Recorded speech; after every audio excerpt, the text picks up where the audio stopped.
It's important to know what you're getting into with Aragami 2, and what you're getting into is the stealth game equivalent of an all-you-can-eat fast food buffet.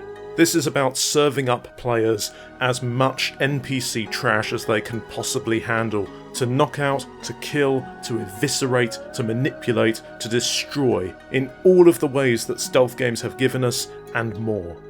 Aragami 2 has unapologetically followed the mantra set by Tenchu stealth assassins, which is, it is good to be a sneaky bastard ninja. It's bold, it's direct, but is it too much of the same thing?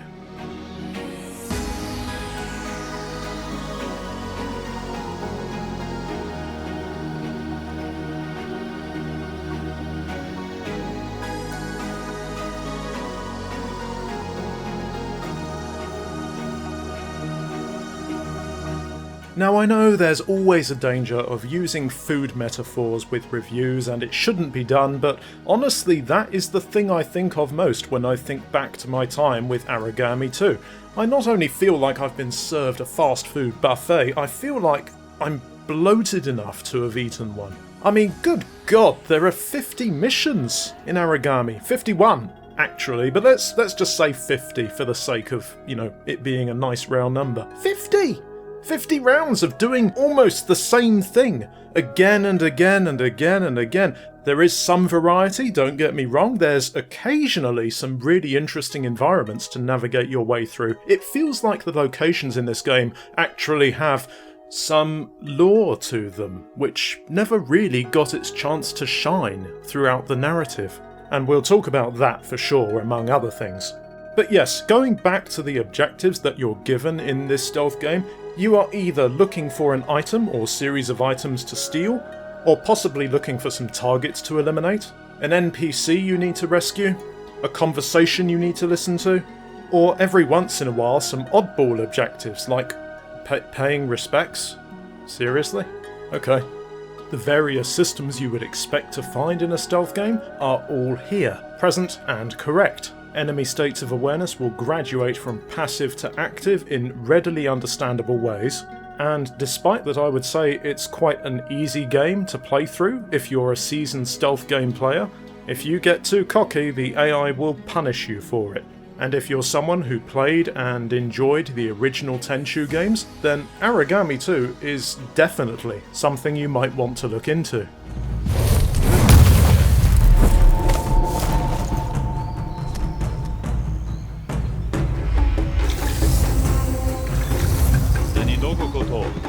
Aragami 2 feels like it's taken several important steps forward with its gameplay because Lince Works has completely reworked how you move in Aragami 2.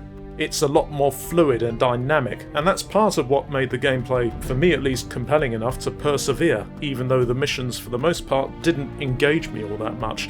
It's really fun to expand your power and refine your lethal or non-lethal approach. Aragami 2 does non-lethal now, and it does it really well. It's so satisfying to knock out guards and ambush them from around corners, not to mention the aerial knockouts you can perform. It felt good to play. Hiding the bodies is often the smartest thing to do, because if the AI stumbles across unconscious guards, then they'll just wake them up, and they'll be quicker to set off into an active state later on. There have been times during my playthrough when I thought I knocked out most of the guards and then one of them was left behind, and from there it was just a cascade of guards finding and waking up their friends. It didn't really matter because by that point I was finishing the mission. Even so, very impressive that the AI has the capacity to reactivate itself if you play a certain way. The game feels like it's been tailored first and foremost to give you the sensation of being a shadow ninja, and I will say that it holds up just enough to make it a fun enough experience, even if you're slogging through 50 missions that have more or less similar objectives to them.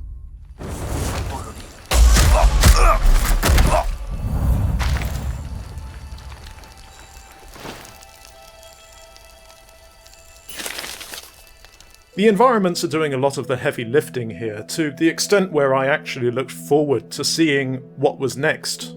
The mission areas that stick out in my mind now after having played the game for 20-something hours are the mines, which, despite being partially set underground, have a lot of verticality to them. Lots of structures you can blink across and perch on and take a moment to survey the area before you. I also enjoyed the city setting, the capital, because there were so many buildings packed close together and streets you had to navigate, coalescing at open plazas and guard outposts. You could blink across the rooftops and sneak your way through to higher tiers within the city itself. I also enjoyed the forest area, which is much later on in the game. I enjoyed this area because it has the densest collection of the most dangerous enemies, which made it somewhat more challenging, especially after you'd leveled yourself up to an absurd amount of power.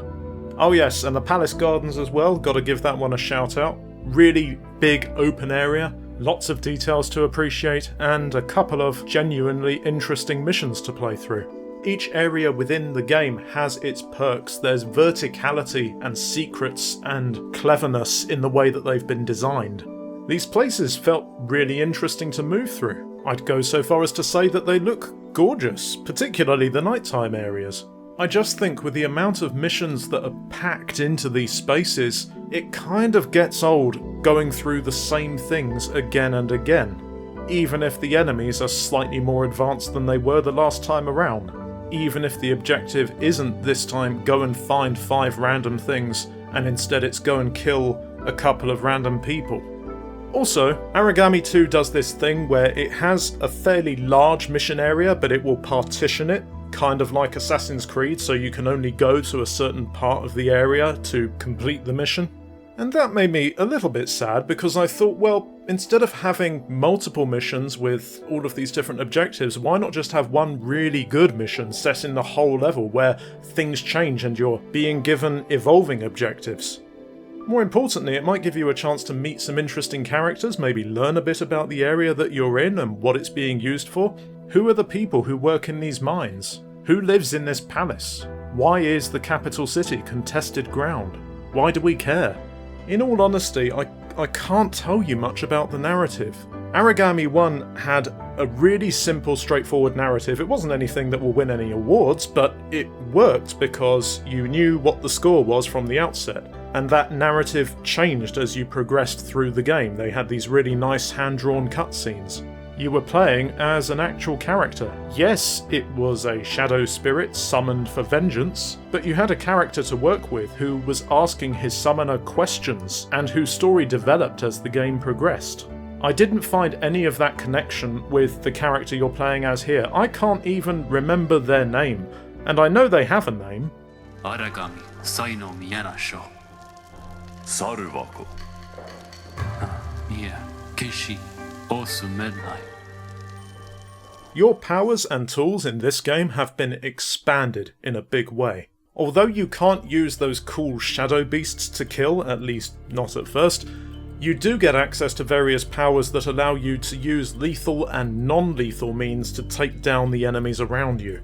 Everything works on skill points. You can have up to 30, I believe, and you are able to unlock a series of powers depending on what your preferred playstyle is. Some of them provide passive bonuses, like turning invisible if you're behind cover, while other powers are active and are on a cooldown.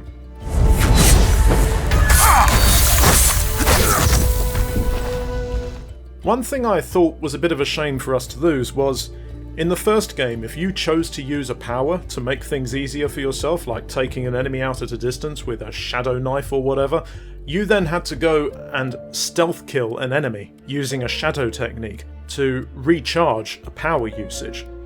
So in effect, Aragami had this give and take dynamic to it, where you could use powerful techniques, but this had to be offset by your use of stealthy techniques. In Aragami 2, this dynamic is gone. You use your powers, you wait for them to cool down. And I should emphasise, I don't think this is really a problem. I just think it's a shame that that dynamic was completely removed and not maybe pushed a little bit further. I'm sure it was playtested and at the very least considered. It probably just didn't work out with the other gameplay changes. And that's okay, I guess. Thankfully, alongside the powers that you have at your command eventually, you also have an expanding list of tools you can buy from a local blacksmith to aid you in taking down enemies or even turning them against each other. We have smoke bombs, we have poison darts, we have shuriken and kunai. I think that's how you pronounce it? Kunai. Close enough. We also have some healing items and some stat boosting items that help you get the better of the AI if you get detected and end up in combat. Combat's a thing that can happen in Aragami 2, though to be honest I haven't really engaged with that system. If I ever get caught, I tend to just do a full restart because, for me, the interesting part of Aragami 2 is in the stealth. I'm not here to play Dark Souls, I respect the effort that went into the combat, but I'm just not interested. Real ninjas use smoke bombs, and I use them shamelessly. I've been trying to think about why I'm not interested in the combat, and I think, in all honesty, it's because I find the stealth gameplay loop in Aragami 2 much more interesting than the prospect of messing up and being caught. So if I am caught, then I want to get back to that loop as quickly as possible, hence quick smoke bomb solutions.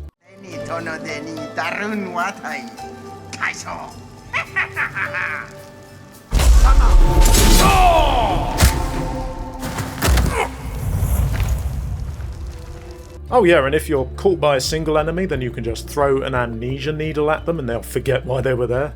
That's hilarious, I love that tool.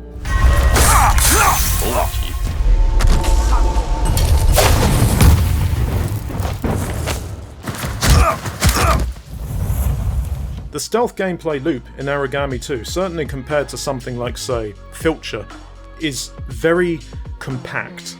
You're gathering information at the press of a key to throw up shadow vision in front of you, so you can see literally all enemies around you. I know that for some stealth gamers that's going to be an instant alarm bell. They'll be like, I don't want all the answers, I don't want to see every enemy around me through walls.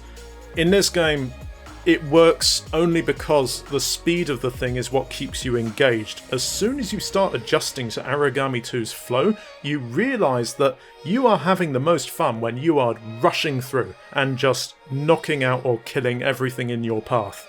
Aragami 2 is at its most boring when missions are taking you 20-something minutes to complete because you're carefully picking your way through each area, trying to find all the gold and all the pickups and all the secret collectibles, and taking out every enemy, whether it's by knocking them out or killing them. You can do that if you want, but I think you will get burnt out pretty quickly. I tried not using shadow vision for a few levels, and what I found was that while I wasn't cheating, as it were, I also wasn't really having that much fun. A lot of my time was spent scouting for trouble, and you can say that that is a natural part of the stealth gameplay experience. But in Aragami 2, it's like wading through treacle. Shadow vision for me is there for a reason, and I think it's there because Lince Works realised this game is at its best when you are a speeding predator chasing down everything in your path. Or, as the case may be, avoiding it. You can absolutely ghost through each level in this game, as long as you have the right tools for it. And I think that's the most challenging way to do Aragami 2, as it should be. But let me tell you, you're going to have much more fun when you're slaughtering or knocking out everything in your path. Oh boy, here I go killing again. Later on in the game, there are enemies who emerge that change the way you will approach a situation. There are priests who can detect when their friends have been killed. So this means you have a couple of options. Either you completely avoid contact with the enemy, or you can neutralise everyone in a non-lethal manner until you get to the priest. There are enemy types who can see and hear better, so you have to be a bit more careful around them. I like these elements. It's not much, but it does add some challenge to Aragami's missions. I should talk a little bit about mission rankings now. I've never gotten anything less than an A rank, and I can assure you, even though I'm into stealth games, my skills are, like, average. I'm not someone who takes all their time to ghost through stealth games. I don't have the patience for that. My approach is ham-fisted at best, and I still got consistently more S ranks than anything else. This is of course tied to your experience, so as long as you get a high rank on a mission, you will get the most experience you can possibly get. It would have been nice, maybe, to see a bit more involvement from the amount of guards you knocked out, whether you took a lethal or non-lethal approach and how that might have changed things, how many collectibles you found, or how much gold you stole, maybe even how much time you took. As it stands, in my opinion, the ranking system seems to be a bit of an afterthought. There's virtually no incentive to return to a mission and try to do better. Getting a better rank will not give you access to more cosmetics. You can find all of those in the mission areas themselves. And if you unlock a specific power tied to shadow vision, you can actually run through the level like an X-ray machine and try to find all of the items that way. Would it have been better to tie those things to the mission rank system and make those ranks a bit more difficult, a bit more challenging to get? Maybe. But it's fine. The ranking system works. It gives you experience, which levels you up and gives you skill points, and then you get to go and invest those in your skill set and choose how you want to equip your Shadow Ninja. The final thing I will touch on here is the multiplayer. The multiplayer in Aragami 2 is perfectly functional, and if you are the sort of stealth gamer who wants to share their sneaky bastard experiences with a friend, Aragami 2 absolutely does facilitate that. All of that being said, I'm not into Aragami or Aragami 2 for their multiplayer modes. Aragami had a co-op mode as well, and just personally speaking, it felt superfluous to me then, and it feels superfluous to me now. It's just not my thing. If it was something that was to totally disappear from Aragami 3, and maybe some more focus was put towards narrative design, maybe making the missions deeper, more engaging, I don't think that would be the biggest loss in the world of stealth games. But obviously, Lince Works has a vision, and they want players to share the sneaky bastard ninja experience. I can respect that. So, whatever, multiplayer. It's a thing that's there for you to try if you like it.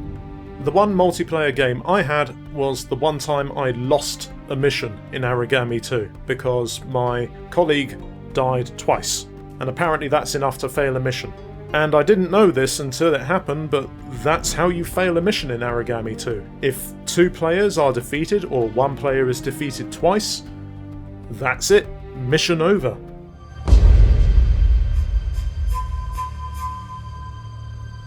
All of this being said, I actually am looking forward to seeing Aragami 3. I hope that Aragami 2 is successful enough for Lince Works to justify making it their next project. And hey, if the gap between the gameplay in Aragami 1 and Aragami 2 is anything to go by, I should think there'll be a similar gap between the narrative design I've seen in Aragami 2 and what we might get in Aragami 3. I hope that Lince Works gives us a story and characters we can really sink our metaphorical blades into the next time around. Because as much as Aragami 2 bored me on that front, and just clobbered me to death with to-do lists for every mission, I feel like it has a world that would be interesting to explore, and interesting characters in that world.